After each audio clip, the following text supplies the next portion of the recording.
Hi friends, just waiting here at the gas station for my hubs. He's following in the truck and has the boat. We are on our way. Stanley, hello. We are on our way to go fishing at one of our favorite lakes, about an hour or so away, and yeah, looking forward to it. So we will see you out there.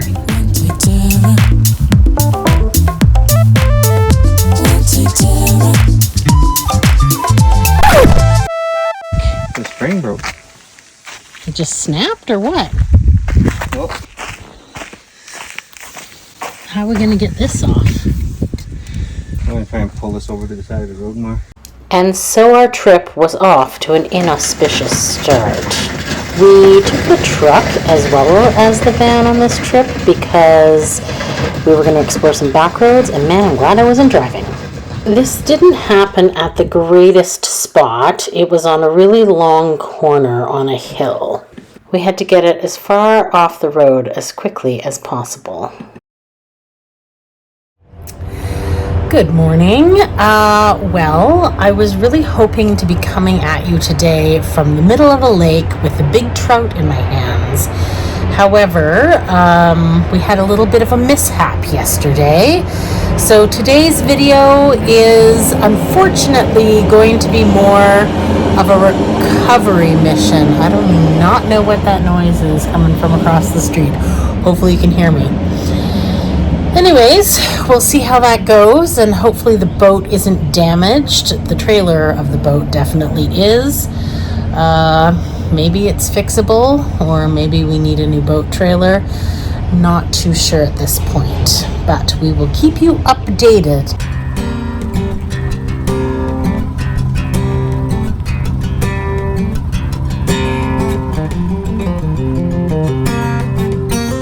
Thank goodness we have equipment mover extraordinaire Michael on the job.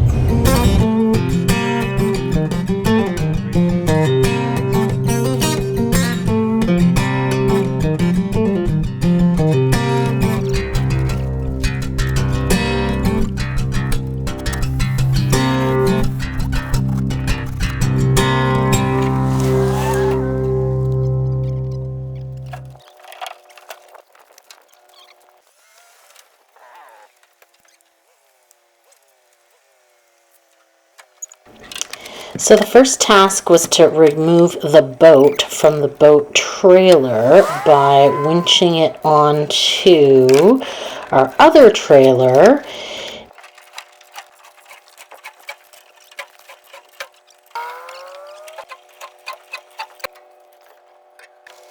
They did this by using some come-alongs that were attached to the front of the trailer and a couple boards to guide the boat up onto the trailer. This method worked pretty well.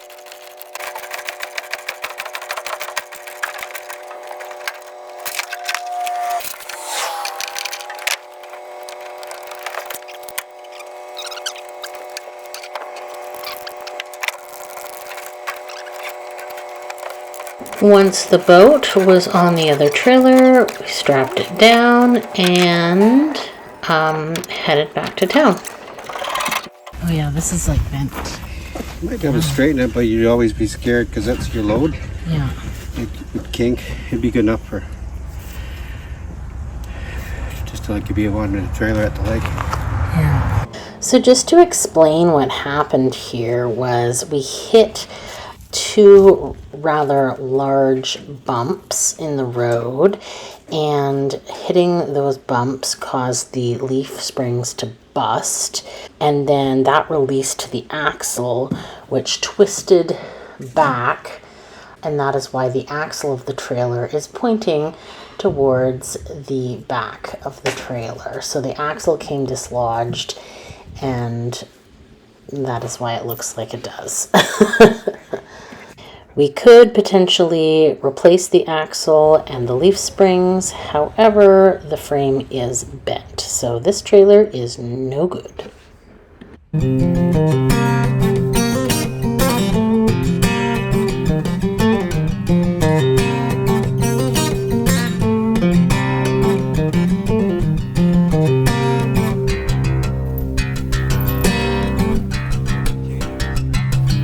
If you backed up another little bit, it'd be good.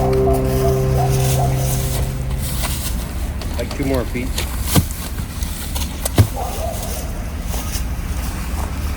The way our day's going, I might pull a tree down now.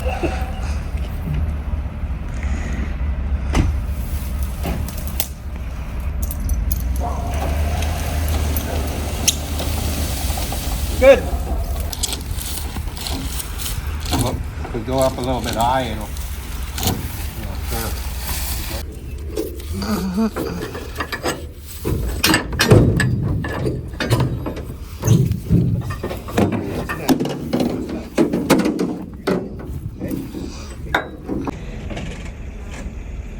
Okay, go. 2 big bumps. I think that's what did it. Doesn't look like much from this angle, but apparently it doesn't take much. I will say our boat trailer is 24 years old, so maybe there was some metal fatigue going on in those springs. You can see where the tire hit, that's where it bent on that rim, but why did it bend the corner down? See where the rim hit on this side? The next step is to get this boat trailer off the road and onto our other trailer to take it back to town.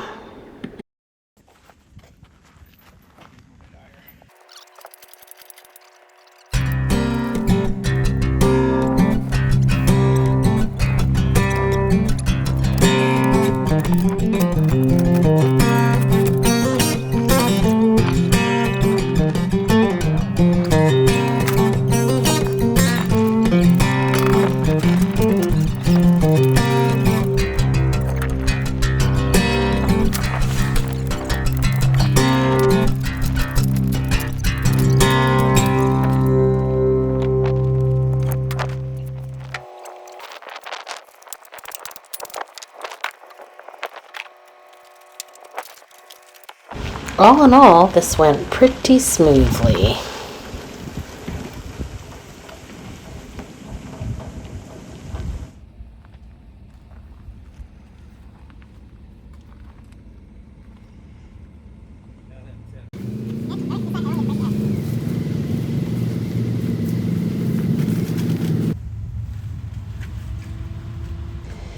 And I become quickly distracted by a patch of wild strawberries in my yard that were previously unknown to me.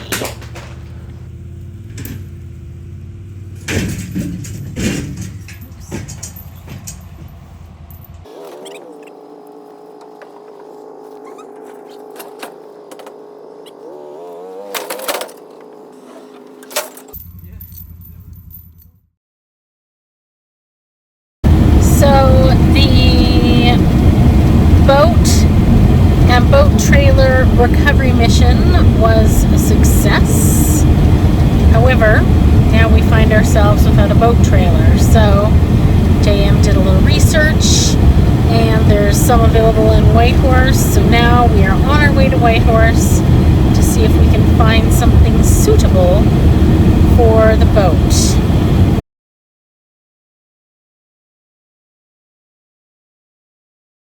So we headed down to Whitehorse, stopping at Twin Lakes en route for the night, where we camped out in the van. Twin Lakes has a great little campground. JM got to take advantage of the seniors rate for his first time ever at Yukon campgrounds. There was a fabulous little walking trail that had various viewpoints of the lake, which we did the next morning before we headed on into town to try to find ourselves a new boat trailer. After a quick lunch at our fave spot Gather, we headed to the boat dealership. Turns out in all of Whitehorse there is only one boat place that will sell you a trailer without a boat. So we didn't have very many options, but we still managed to find a trailer that would work for the boat that we have.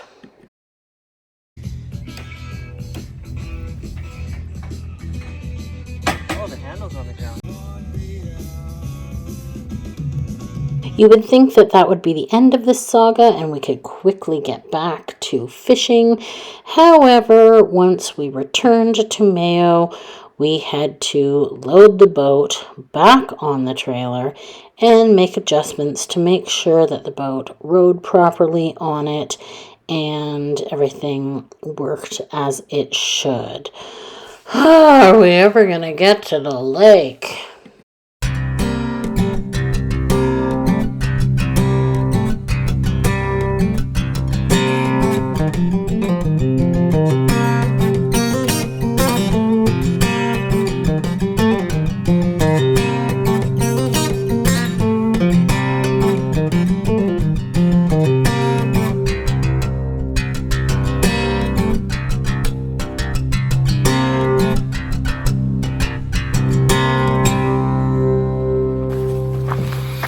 So we made it a few days late.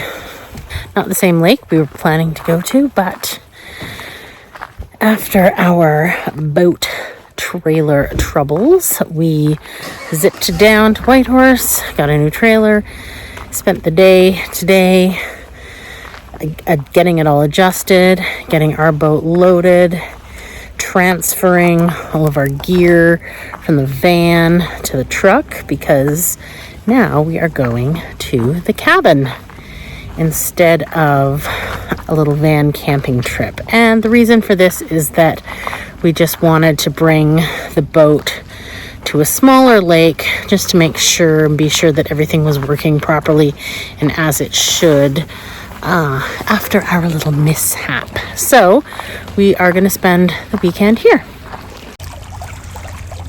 Across the lake in the distance, you can see the cabins, and this is the boat launch. Getting ready to put the boat in and head across. Okay, get in there. Get in. Get up. Let's go. Hop. Come on. Well, that wraps up this video. Stay tuned for our next episode. Will the boat run as it should? Did it get damaged? Will we get a hook in the water? Will we finally catch that fish? Toodles!